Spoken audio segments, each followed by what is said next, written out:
साथ में लावनी विनीत हूं और बहुत विशेष प्रस्तुति के साथ आज आपके बीच उपस्थित हो रहे हैं। जिस तरीके से तवांग पर भारतीय सेना ने चीन को पटखनी दी है, उसके बाद से परिस्थिति पर बहुत सारा चिंतन, बहुत सारा मंथन हो रहा है। परिस्थिति पर स्ट्रैटेजी की बात हो रही है, परिस्थिति पर डिप्लोमेसी की बात हो रही है, परिस्थिति पर इकोनॉमी की बात हो रही है और परिस्थिति पर राजनीति की बात हो रही है। लेकिन इन सब के बीच समेकित रूप से चीन को जिस तरीके से पटखनी देने की जरूरत है, क्या भारत वैसी पटखनी दे रहा है? तवांग में चीनी सैनिक आते हैं, पिटकर जाते हैं, क्योंकि ये हमारे भारत की शौर्य वीरों का दम था कि उनके दम के आगे चीनी सेना बेदम हो गई। एक तरफ 9 तारीख को तवांग में जिस तरीके से घुसपैठ करने की कोशिश की गई, चीनी चालबाजों को हमने देखा, लेकिन तवांग में भारतीय सेना की शौर्य के आगे ये पूरी तरह से पस्त होते हैं। और आज एक बार फिर से जब पूर्वोत्तर सेक्टर में, पूर्व के सेक्टर में, जब खास तौर से शूर वीरों की दहाड़, जब हिंदुस्तान की विराट शोर की दहाड़, विराट वायुसेना की दहाड़ जब चीनी सैनिक सुन रहे होंगे, चीन की सरकार सुन रही होगी, शी जिनपिंग सुन रहे होंगे, तो निश्चित रूप से बेचैन हो रहे होंगे। और ये बेचैनी होना लाजमी है, क्योंकि ये भारत का शौर्य है। ये वो भारत है जो 1962 का नहीं, 2022 का भारत है, जो छेड़ने पर छोड़ता नहीं है। लेकिन इन सब के बीच 2 तस्वीरें सबसे पहले आपके सामने रखते हैं। ये 2 तस्वीरें अपने आप में बता रही है कि भारत और चीन की सीमा आप जरा देख लीजिए। ये वो सीमा है जहां पर चीन ने आज नहीं बल्कि दशकों से नजर गड़ाई हुई है, और यही वो सीमाएं हैं जहां पर भारतीय सेना की शूरवीरता, उनका दम, उनकी बहादुरी, उनका चैतन्य, चेतना सब नजर आती है और समूचे रूप से चीन को पटखनी देती है। दूसरी तस्वीर में सैनिकों के बीच किस तरह से टकराव होता है। हालांकि ये आपको बता दें कि तवांग की तस्वीरें नहीं है, लेकिन इसके पहले की जो तस्वीरें आई है, चाहे अगर आपको याद होगा कि 2017 का डोकलाम हो, 2020 का गलवान हो या फिर 2022 का तवांग हो, ऐसी ही परिस्थिति बनती है।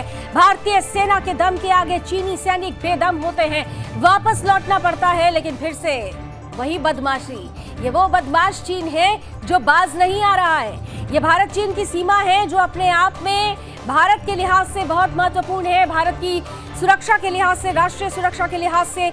और ये जो पूरी बॉर्डर लाइन आप देख रहे हैं, सैन्य दृष्टिकोण से भी बहुत इंपॉर्टेंट हो जाती है, क्योंकि यही वो बॉर्डर लाइन है जहां से चीन अपनी विस्तारवादी नीति को विस्तार देने के लिए लगातार घुसपैठ की कोशिशें करता है। लाइन ऑफ एक्चुअल कंट्रोल की जब हम बात करते हैं, चीन दरअसल लाइन ऑफ एक्चुअल कंट्रोल नहीं बल्कि अपनी मीनिंग के हिसाब से लाइन ऑफ परसेप्शन पर चलता है, और यही लाइन ऑफ परसेप्शन बनती है द्वंद्व का बड़ा कारक। इन सब के बीच आइए इन दोनों तस्वीरों को जरा आगे बढ़ाते हैं। अब दूसरी तरफ आपको लिए चलते हैं, कुछ खास जानकारियां आज आपके बीच रखने वाले हैं, क्योंकि 2 तरीके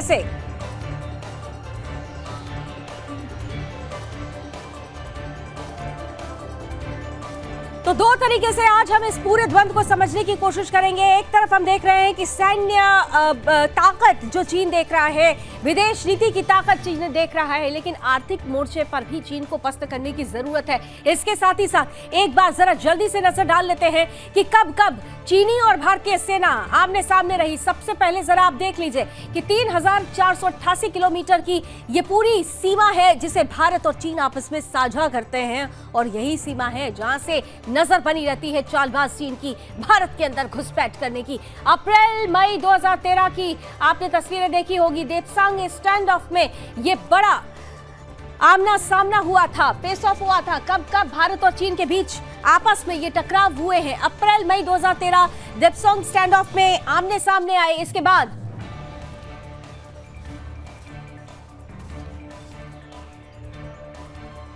सितंबर 2014 में भी ऐसी ही परिस्थिति बनी। सितंबर 2014 के चुमार स्टैंड ऑफ में भी ऐसी ही परिस्थिति बनी। सितंबर 2015 में भी क्लैश हुआ बुत्से इलाके में। इसके अलावा जून 2017 में डोकलाम को किसने नहीं देखा था परिस्थिति। लेकिन हर बार आपको बताते चले कि भारतीय सेना के आगे चीनियों को मुंह की खानी पड़ी है। 2020 में पेंगोंग लेक गलवान घाटी में, और 2022 में 9 तारीख को तवांग की स्थिति सब देख रहे हैं। लेकिन इन स्थिति के बीच में चीन को देखने की जरूरत है कि चीन चाहे जितनी बदमाशी कर ले, हर बार भारतीय सेना के आगे उसे मुंह की खानी पड़ती है। आइए इसी के आगे बढ़ते हैं अब जल्दी से। कुछ और जानकारी आपको ग्राफिक्स के जरिए देने की कोशिश करते हैं। हमारे सामने अब मेरे सामने आप कुछ ग्राफिक्स देखेंगे जिससे आप अंदाजा लगा सकते हैं कि किस तरीके से भारत और चीन की सेना आमने सामने है और भारत और चीन के बीच की जो परिस्थिति है, चीन पर कितने भारी पड़ते हैं हम। एलएसी पर इस समय 2 दिनों की बड़ी एयर एक्सरसाइज हो रही है। ये शक्ति प्रदर्शन चीन के लिए उसकी पेशानी पर बल लाने के लिए काफी है। इन एयरबेस से उड़ान भरी जा रही है। एलएसी पर जो शक्ति प्रदर्शन हो रहा है, एयरबेसेस की बात करें पहले, तेजपुर, जोरहाट, इसके अलावा हासीमारा, इन सब एयरबेस से एक बड़ी उड़ान भरी जा रही है। चबुआ, इन एयरबेस से उड़ान भरी जा रही है। जो मेन फाइटर जेट्स है उनकी दहाड़ सुनकर चीन परेशान हो रहा है।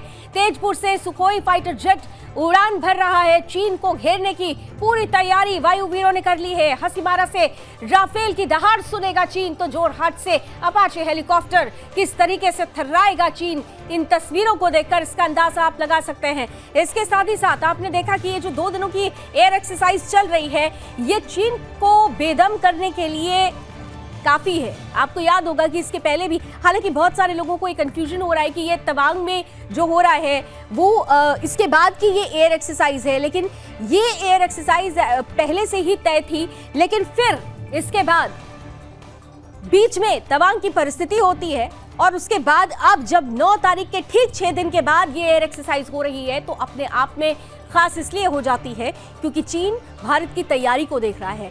भारत जल, थल और वायु तीनों ही क्षेत्रों से किस तरह से मजबूती के साथ डटा हुआ है, चीन के साथ आमना सामना करने को तैयार है। ये तस्वीरें चीन देख रहा है, लेकिन बावजूद इसके हम आपसे कहेंगे कि हम चीन से कर रहे हैं अपनी मौत का सौदा, लोहे से दिया जाएगा। लेकिन जिस लोहे की हम बात कर रहे हैं, क्या वाकई उस लोहे को और भी ज्यादा दमदार बनाने की जरूरत है? क्या समेकित रूप से, आपको याद होगा कि ये कहा जा रहा था कि नई विदेश नीति आएगी जिसमें सैन्य और कूटनीति दोनों ही शामिल होगी, लेकिन इसमें अर्थव्यवस्था को क्या हम पीछे छोड़ रहे हैं? क्या चीन की आर्थिक रीढ़ की हड्डी पर भी चोट करने की जरूरत है? इसी पर हम जानकारी लेंगे और सीधे चलेंगे अपने आज के पैनलिस्ट के पास। मैं स्वागत करती हूं, जरा स्क्रीन पर लेकर आइए। मेरे साथ इस वक्त आज के पैनल में जुड़ रहे हैं जाने माने रक्षा विशेषज्ञ retired major general AK Shrivastava. जय हिंद सर। हमारे साथ इस वक्त जाने माने रक्षा विशेषज्ञ कमर आगा सर भी जुड़ चुके हैं। बहुत बहुत स्वागत है सर आपका भी। जय हिंद। हमारे साथ इस वक्त जाने माने इकोनॉमिस्ट आकाश जिंदल जी भी जुड़ रहे हैं। आकाश जी, आपका भी बहुत बहुत स्वागत। मैं सबसे पहले श्रीवास्तव आपके पास आ रही हूं, और जो सिचुएशन अभी तवांग में बनी हुई है, इसे देखते हुए ये लगातार कहा जा रहा है, आज देखिए 2 दिनों की एयर एक्सरसाइज शुरू हो चुकी है। हालांकि ये पहले से ही स्केड्यूल्ड थी, लेकिन 9 तारीख के ठीक 6 दिन के बाद अगर ये एयर एक्सरसाइज होती है तो इससे चीन के पेशानी पर बल आना लाजमी है। लेकिन सवाल ये है कि जो तैयारियां, जिसकी उम्मीद लगातार की जा रही थी, क्या उस तैयारी पर हम खरे उतर रहे हैं या अब भी कुछ पूरा करना बाकी है, कुछ अधूरा रह रहा है? बिल्कुल लावनी, इसमें कोई शक नहीं कि भारत की फौज बिल्कुल तैयार है। और ये जो अभी हुआ है 9 दिसंबर को, इसमें हमें बिल्कुल सरप्राइज नहीं लगा, क्योंकि हमें पहले ही पता था कि चीन के मंशा क्या है। देखो, ये सच्चाई है कि जिस इलाके में चीन आने की कोशिश कर रहा था वो तवांग का एरिया है। तवांग का एरिया रिलीजियस और पॉलिटिकल दोनों से बड़ा इंपॉर्टेंट है। और ये जो यांगसे की पोस्ट है, ये 17,000 फीट है। यहाँ पर मैं रह चुका हूं तो मुझे पता है इसकी अहमियत। और इस पोस्ट से क्या है कि पूरा का पूरा 7 से 8 किलोमीटर का इलाका आप लाइन ऑफ एक्शन कंट्रोल में, जो बुमला पास से नॉर्थ में चीन में है उसको देख सकते हैं, जो नागदो बाउल है उसको देख सकते हैं, और यही नहीं, वही ऊपर से भारत का इलाका भी दिखता है। इसलिए चीन के लिए यह बहुत ज्यादा इंपॉर्टेंट है। और चीन ने 1986 के बाद 8 से 10 बार कोशिश कर ली इसको लेने की। और पिछले साल भी इसने कोशिश की थी अक्टूबर में, मगर भारत की फौज बिल्कुल चौकन्नी है। 9 दिसंबर को जब उन्होंने कोशिश की, ईंट का जवाब पत्थर से दिया गया। और आपने देखो, एक ये वायरल हो रही है जो वीडियो, ये वीडियो अभी की नहीं है, ये पिछले साल की है, मगर ये दर्शाती है कि किस प्रकार से भारत के जवान अग्रेसिव हैं, असर्टिव हैं और बहुत मोरल हाई है। अब बात आती है क्या क्या हमारी फौज बिल्कुल तैयार है? मैं ये कहूंगा, विश्वास दिलाना चाहूंगा अपने व्यूअर्स को, लद्दाख से लेकर अरुणाचल प्रदेश तक हम बिल्कुल तैयार हैं। और ये सच्चाई है कि 2014 के बाद जो हमने अपना इंफ्रास्ट्रक्चर बिल्डअप किया वो काबिले तारीफ है। सड़कें बनाई, ब्रिजेस बनाए, रेलवे लाइन बनाई, लॉजिस्टिक बिल्डअप किया। अब वो जमाने चले गए कि जो 1962 वाला भारत था, ये बदला हुआ भारत है। इसके अंदर हमारी भारत की जो फौज है वो बैटल हार्डेंड है, बैटल एक्सपीरियंस है। चीन की फौज 1979 के बाद लड़ाई नहीं लड़ी और तब भी वियतनाम के साथ मुंह के खानी पड़ी थी। एयर पावर का आपने जिक्र किया, एयर पावर हमारे पास एज है। हमारी जो एयरफील्ड है लोअर हाइट है, हमारे क्वालिटी ऑफ एयरक्राफ्ट अच्छे हैं। मिराज 2000, मिग 29, सुखोई 30 MKI, तेजस और अपाचे और उसके बाद रफेल से आने से हमारी वायु शक्ति जो है उसका बढ़ोतरी हुई है। और हमारी जो नेवल पावर है इंडियन ओशन में इतनी काबिल है कि हम मलक्का स्टेट को ब्लॉक कर सकते हैं। और चीन को भी पता है उसका 70% ट्रेड वहां से जाता है। इसमें कोई 40 से 50 दिन का राइट, बिल्कुल सर, बिल्कुल इसमें इफ एंड बट्स नहीं है ऐसी बात सर, इसमें बिल्कुल इफ एंड बट्स नहीं है कि हमारी सैन्य क्षमता में कोई कमी है। हमारे सैनिक, हमारे प्रहरी वो तैयार हैं, बस एक लगातार कहा जा रहा है कि इशारे की देरी है। लेकिन बार बार कुछ एक्सपर्टीज ये कहते हैं और मैं आपसे भी ये समझना चाहती हूँ, क्योंकि कहा जा रहा है कि जब भी LAC पर ऐसी सिचुएशन बनती है तो पहले जो फिजिकल फेस ऑफ होता है, दरअसल इसमें कोई दो राय नहीं है कि चीनी सैनिक आते हैं और पिटकर चले जाते हैं। लेकिन कई लोग कह रहे हैं कि ये जो टेम्परेरी तरीका, जो ये तरीका है, जो ये पारंपरिक तरीका, ट्रेडिशनल जो तरीका आ रहा है, उसमें अभी एक बदलाव करने की जरूरत है। अब 1962 का हम भारत नहीं है, 2022 का है, लेकिन 2022 के भारत में भी कुछ बदलाव करने की जरूरत है अगर सैन्य कूटनीति के लिहाज से देखें। आप इससे सहमत हैं सर? हाँ बिल्कुल। देखो ये क्या है कि हमने 1993 और 96 में प्रोटोकॉल साइन किया था चीन के साथ और कॉन्फिडेंस बिल्डिंग मेजर 2015 में कि हम लाइन ऑफ एक्चुअल कंट्रोल पे हथियार का इस्तेमाल नहीं करेंगे। ये दोनों तरफ से समझौता इसलिए है कि line of actual control ground पे नजर नहीं आती वो, क्योंकि लाइन ऑफ एक्चुअल कंट्रोल है उसके अंदर काफी एरिया ऑफ डिफरेंट परसेप्शन है। हाँ। मैं अपने व्यूअर को बताऊंगा 14 देश के साथ चीन के लैंड बाउंड्री है, उसमें से 12 देश से उसने समझौता कर लिया है। भारत और भूटान ही है। जानबूझ के चीन भारत के साथ लैंड डिस्प्यूट को रिजोल्व नहीं करना चाहता, वो भारत को अंडर प्रेशर रखना चाहता है। तो मैं भी ये समझता हूं ये 1993 और 96 की जो एग्रीमेंट है उसको हमें अब भूल जाना चाहिए। अगर चीन भारत की इलाका आता है तो हमें फायर करने का हुक्म मिलना चाहिए उसको, पर ये सोच विचार करना चाहिए। लावनी, ये कहना आसान है, इसके अंदर काफी मुद्दे होते हैं, मगर ये सच्चाई है। ये जो दिखाते हैं कि चीन भारत की तरफ आया, ऐसा नहीं है, क्योंकि वो इलाका डिस्प्यूटेड है डिफरेंट परसेप्शन का, और हम भी जाते हैं। ये समझने की कोशिश करो भारत की फौज बहुत ही ज्यादा एग्रेसिव है। बिल्कुल, भारत की फौज अग्रेसिव है ये और निश्चित रूप से अब स्थिति ऐसी नहीं है, हम डिफेंसिव मोड में नहीं, हम ऑफेंसिव मोड में रहते हैं। और इसीलिए जरूरी है कि कमर सर आपके पास आते हुए और शिवाज सर ने जो कहा उसी बात को थोड़ा सा एक्सटेंड करते हुए मैं आपके पास आ रही हूँ। जैसे उन्होंने भी कहा कि कुछ बदलाव की जरूरत है। If I am not wrong, और अगर मैं गलत होंगी तो प्लीज मुझे करेक्ट भी करिएगा, जो परिस्थिति 2 साल पहले हमने देखी थी, 13 घंटों की एक मैराथन मीटिंग हुई थी चीन और भारत के बीच में, और उसे कहा जा रहा था कि न्यू रूल ऑफ एंगेजमेंट, जिसमें सैन्य और डिप्लोमैट्स दोनों ही ऑफिशियल्स को रखा गया था, और उसके बाद ये कहा गया था कि परिस्थिति पूरी बदलेगी, लेकिन परिस्थिति नहीं बदल पा रही है। इसमें कोई दो राय नहीं है कि भारतीय सैनिक निरंतर सतत रूप से चीन को उसकी हिमाकत का जवाब ईंट का जवाब पत्थर से नहीं लोहे से दे रहे हैं। लेकिन कमर सर, क्या आपको लगता है न्यू रूल ऑफ एंगेजमेंट की जो बात हुई थी उसमें, जैसा अभी शिवाज सर ने कहा कि कुछ सर्टेन चीजें हैं जिसमें बदलाव की जरूरत है, is this needed for the time? अभी वो टाइम आ चुका है? टाइम बदलाव तो चलता रहता है, और दूसरी बात ये भी है कि ये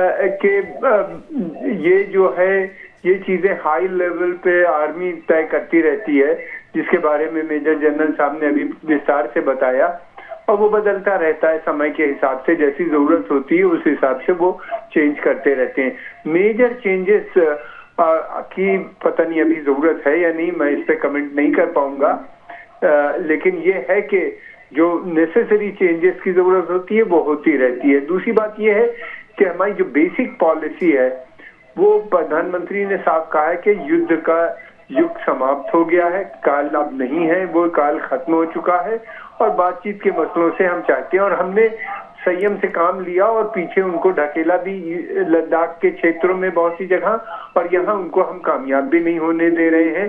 ये भी हमारी एक डिप्लोमेसी है। देखिए, एक चीज मैं बता दूं कि इस समय चाइना के अंदर बहुत बड़ी समस्या खड़ी हो गई है जी। सबसे बड़ी समस्या जो चाइना के अंदर है इस वक्त है, वहाँ पे डिमॉन्स्ट्रेशंस हो रहे हैं, प्रोटेस्ट हो रहे हैं, अरब स्प्रिंग टाइप की सिचुएशन वहाँ पे डेवलप हो रही है सरकार के खिलाफ। फिर दूसरी तरफ ये भी है, उनको ये भी चिंता है कि वहाँ से बड़ी बड़ी कंपनीज मूव कर रही हैं और वो भारत आ सकती हैं, क्योंकि उनका अमेरिका और पश्चिमी देशों से संबंध बिगड़ गया है, तो वो भारत की तरफ उनका भी रुख हो रहा है। तीसरी बात यह है कि वो जान के इस तरह का एंगेजमेंट करते हैं, एक तरफ तो अपने यहाँ नेशनलिज्म को प्रमोट करते हैं ताकि इंटरनल सिचुएशन से बात शिफ्ट करें बॉर्डर के ऊपर, और दूसरी तरफ ये है कि वो चिंतित इस बात से रहे हैं कि भारत की जो इकोनॉमिक ग्रोथ है इस वक्त 7% के लगभग है। ये मैं अपना नहीं कह रहा हूँ, ये वर्ल्ड बैंक के फिगर्स हैं 6 से 7 के बीच में, तो वो इससे भी डरते हैं। और उनकी जो इकोनॉमिक ग्रोथ इस साल होगी वो 3.5%, और अभी एक क्वार्टर बाकी है। अगर जिस तरीके से दोबारा पैंडेमिक फैला है तो उसमें हो सकता है ये घट के 3 से भी कम हो जाए। तो इन सब चीजों को देखते हुए वो ये जान के ये टेंशन इस तरह का बॉर्डर ताकि मूड को डाइवर्ट किया जा सके। Exactly that what I want to say कि जो परिस्थिति आज हम जिस टॉपिक पे हैं, सर आप घूमकर उसी टॉपिक पर ही आ गए हैं कि हम चीन से मौत का सौदा कर रहे हैं। क्या हम ऐसा कर रहे हैं? जी 10 सेकंड में सर प्लीज। हाँ प्लीज कमर सर। मैं एक चीज कहना चाहता हूँ कि हमको उनके ट्रैप में नहीं फंसना चाहिए। बिल्कुल मैं उनके ट्रैप में नहीं फंसना चाहिए, हमें उनके ट्रैप में नहीं फंसना चाहिए। लेकिन क्या हम ट्रैप में फंस रहे हैं? देखिए ये हर जगह तवांग युद्ध पर चर्चा हो रही है, लेकिन इसकी डीपली रूट्स कहाँ जाकर जुड़ रही है। और हम जिस मल्टी प्रोंग एक्शंस की बात सर अक्सर बोलते हैं मल्टी प्रोंग एक्शंस, तो मल्टी प्रोंग एक्शंस कहाँ से लेने की जरूरत है? एक छोटा सा ब्रेक मुझे लेना पड़ेगा। आकाश सर भी हमारे साथ जुड़े हुए हैं, और आकाश जी आप जरूर जुड़े रहिएगा क्योंकि आज का ये पूरा शो दरअसल चीन से हम मौत का सौदा कर रहे हैं क्या, ये महत्वपूर्ण मुद्दा इसलिए हो जाता है क्योंकि चीन को हम उस अर्थशास्त्र पर जाकर नहीं पटखनी दे पा रहे हैं जहां से चीन की रीढ़ की हड्डी पूरी तरह से टूटेगी, चरमराएगी। क्या जरूरत है ये जानेंगे। एक छोटा सा ब्रेक लेते हैं। हमारे पैनलिस्ट हमारे साथ बने रहेंगे, जानकारी आपसे साझा करते रहेंगे। कहीं मत जाइएगा, बने रहिए सुदर्शन न्यूज के साथ।